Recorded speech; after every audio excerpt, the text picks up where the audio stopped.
Some automobiles are built for speed, others for luxury, and a rare few are built for legend. This one was built for imagination.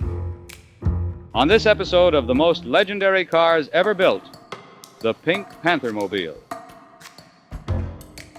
In 1969, television producers set out to bring an animated icon into the real world. The Pink Panther had become a symbol of cool sophistication and playful style. To match that energy, designer Ed Newton envisioned something the streets had never seen. The project came to life at Bob Reisner's California Show Cars, one of Southern California's most respected custom fabrication shops. There, craftsmen shaped fiberglass, stretched proportions, and transformed imagination into reality.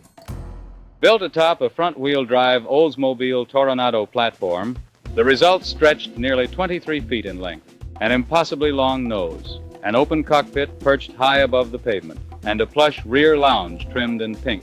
It wasn't simply constructed, it was orchestrated.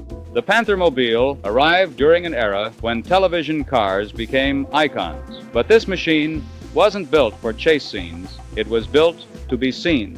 At appearances across America, crowds gathered. It captured the bold optimism of the late 1960s, proof that automobiles could be playful, theatrical, and unforgettable. Today, the Pink Panthermobile resides here at Galpin, preserved not as novelty, but as a living chapter of custom car history. Its proportions still surprise, its color still commands attention, and its story still sparks imagination.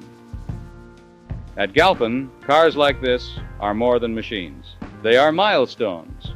The Pink Panthermobile reminds us that sometimes the boldest ideas leave the longest legacy. This has been another episode of The Most Legendary Cars Ever Built, where history isn't parked, it lives. Join us next week as we uncover another legend